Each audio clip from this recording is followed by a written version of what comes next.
While taking a break, this delivery guy accidentally found a lost phone. The owner asked him to deliver it. She offered him 300,000 won as a delivery fee. When Jack arrived at the spot, he didn't see the owner anywhere. The woman told him to put the phone in the emergency call box. Jack did exactly as told, and he received the 300,000 won. But the next morning, a group of cops suddenly showed up. They forcefully arrested Jack. That's when he learned the woman who lost her phone was dead. She had been assaulted and murdered, and the fingerprints at the scene were his. No matter how he explained, the police wouldn't believe him. His girlfriend didn't believe Jack could do such a thing, because they'd always been so in love. Not just Anna, everyone who knew Jack believed he wasn't a killer. Because to open a flower shop for Anna, he worked several part-time jobs a day. He never took a break. He loved plants and flowers. During his deliveries, whenever he saw withered flowers at someone's home, he would kindly leave a note with care instructions. If he saw an old lady struggling to cross the road, he would help carry her luggage. That's why Anna believed in who Jack was, so she hired a lawyer for him. The lawyer said if they could find an alibi for Jack, they could still win the case. So everyone split up to help. Within hours, they gathered all of Jack's work records. Since he was delivering food,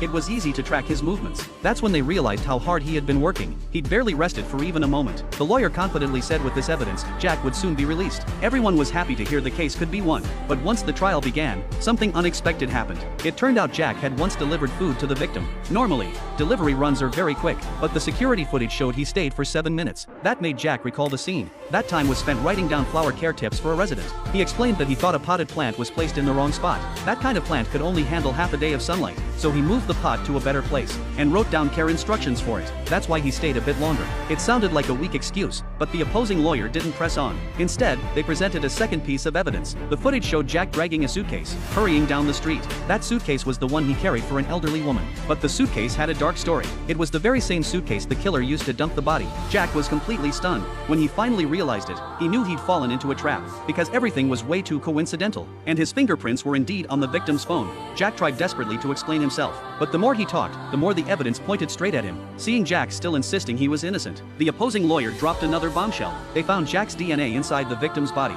That made Jack remember there was a condom in the trash bag he threw away. Worst of all, his bracelet was found at the scene. It was a gift from his girlfriend. He'd never taken it off before. All the evidence pointed to Jack being the killer.